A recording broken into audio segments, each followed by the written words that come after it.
Hi, I'm Trish Dickert-Nieves, board member with the Rainbow Alliance of NEPA, and today I'm here with Jacob Kelley, but please just call me Jake. Okay. I am a queer inclusive sex educator. I have my master's in human sexuality education, and I am currently a PhD student at Widener University with studying human sexuality philosophy. Wow, thank you so much for being here. Mm-hmm. And today we're going to be talking about queer education Mm-hmm. and what that looks like for the LGBT community and coming out. Right? Yes, absolutely. So my first question for you, Jake, is what does a person think about when they're going to come out to other people? So when coming out to individuals or when a person has an identity, it first starts with that idea of understanding why a person's coming out. Because it's more than just a social structure of this is my identity and I want to tell the world. There was a presumed identity first, that idea of someone being hetero or straight in that sense, or being cisgender. So with that, a person then would have these mixed feelings or emotions inside of their own identity, because it's about a person acknowledging their identity and taking that step to realizing I'm not this assumed identity. So what happens is they come out, right? That is the initial step. So it takes a lot of energy and time to think about that identity first, and then moving forward, coming out looks like many different things in the realms of gender and sexuality. So, would you say that coming out is a process? Yes. Okay. It is a lifelong process. I think many times it's always assumed it's the younger generation that might go through that a little bit more, which they are now because of how forward the LGBTQ movement has come, right? Like we started in one part and now we're all the way up here where we do have legalized marriage, and there is more characters seen in social media. So that process for younger individuals maybe today is easier for them, but coming out is a process throughout a person's entire life. It doesn't just stop just because they do it one time.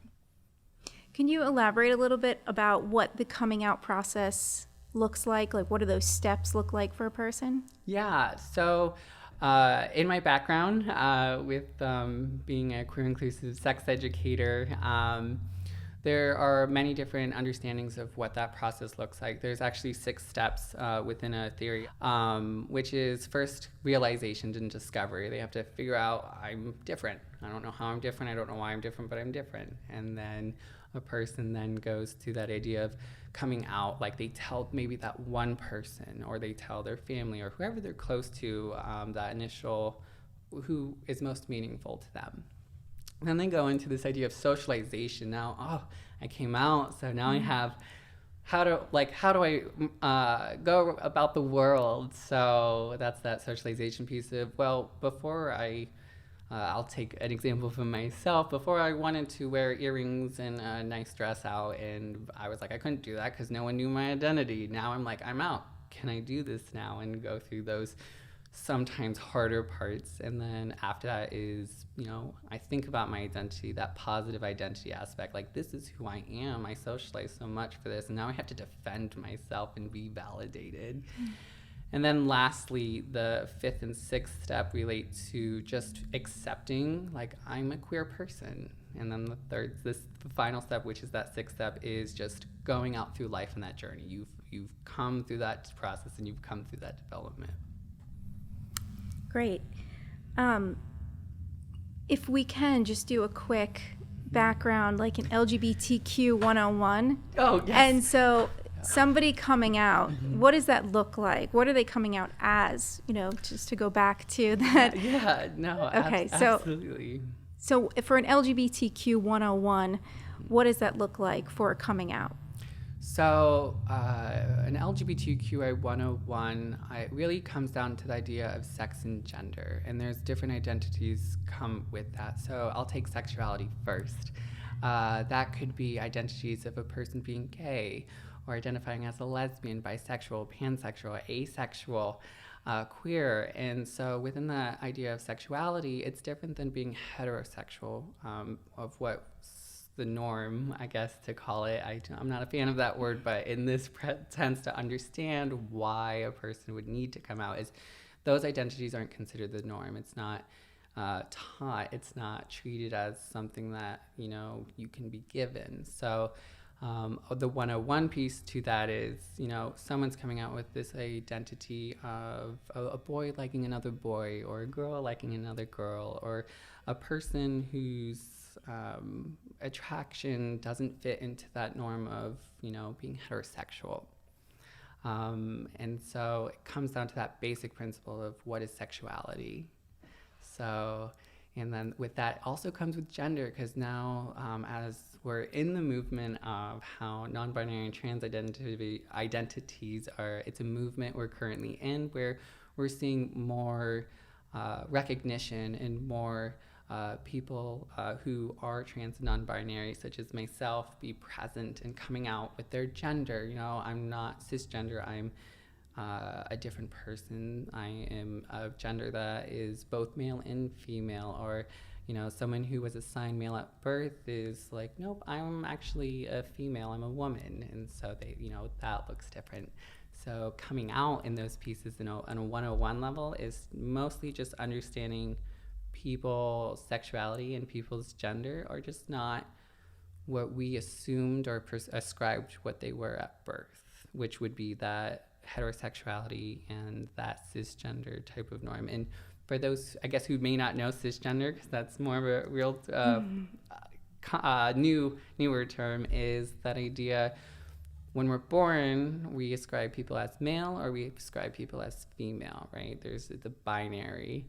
And cisgender means a person, so I'll take male, they're like, you were a male, you were born with X, Y, and Z, so we ascribe you as a male, and then later they might not. So they will, sorry, my bad. They will for cisgender. So later in life, they're like, no, I am a man, I am a male. Okay, so what you were ascribed at birth does match how you see yourself later.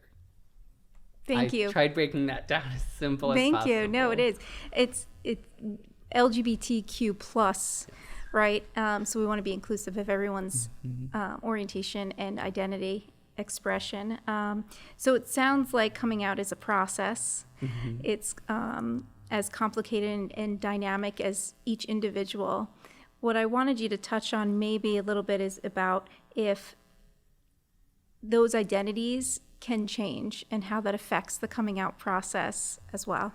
Yes, so that process piece is very important to what changes. So there's an understanding term of sexual fluidity, and there's also one for gender as well. And fluidity in this sense is just an idea of that our sexuality and genders are fluctuating. It's always changing. So sexuality is a spectrum. It's not just you're just this one thing and you go online. We experience so much in the world, and as we grow, and we might find like, I really like this and I didn't know I liked this, or we get that experience like, I didn't know I had this attraction until it happened, and all of a sudden you're like, oh, I thought I came out as this, maybe I'm coming out as this now. And it changes, and the dynamic changes, and it's always continuing. So now, for example, someone might come out as gay, right? And then later in life, they might start going, actually, I might be pansexual. And so that's changing, right? It doesn't stay the same. Or maybe they might start questioning themselves, like, oh, I'm gay, but maybe I don't like guys as much as I used to, and why? And it's not a question of being a phase, because I don't want anyone to get that impression. It's a question of someone allowing themselves to honestly feel that fluidity in their sexuality and in their gender. And gender is more, and it's less about sexuality, it's more about that understanding of oneself, self-conceptualization of masculine and femininity, androgynous and gender neutral. Thank you. That's a lot. That's I know, great. that's a lot. There's so much to talk about when coming out, because it's so personalized, it's so individual. You know, someone might has so much experience in their life, in the environment they grow up in, they might not feel they have that freedom to develop and process their internal understanding of self and desire and gender. Thank you so much. Why do you think it's important for people to have control of their process of coming out instead of being outed by someone else? So one of the processes of coming out is an internal feeling. The three feelings typically actually proven in studies is the feelings of shame, fear, and guilt. It's one of the first steps when someone is starting to understand their identities. When I say first step, I mean it's their first emotions. Like, those are the emotions, like, I'm feeling fearful of coming out. I feel guilty for having this identity, and I feel ashamed for feeling the way I do. And so with that, a person needs that control. They need that control to develop and internally process those emotions, so that way they know when the right moment is for them. Because when a person is outed, or in almost any level, you can create so much trauma for that person. It can be a traumatic experience, not just not having that control, but now they have no control over their own identity. They have no control over what feelings come up with them, because they're still trying to process those other feelings, and they have no control over on how someone's going to react to them, because there is that step when you have control of coming out, that you also get to think about how someone's going to treat you, and why is that important. And so that's a control that should be on the individual, for the simple fact of it's their identity, it's who they are. They know what's safe for them. They know how to take that step of, nope, now's not the right time for me. I will find the courage later. And so when that's taken away from somebody, it could be so damaging. It can be so hard for a person to recover from that, because now they're like, was this really my identity, or was this now what somebody else described for me again? Thank you so much.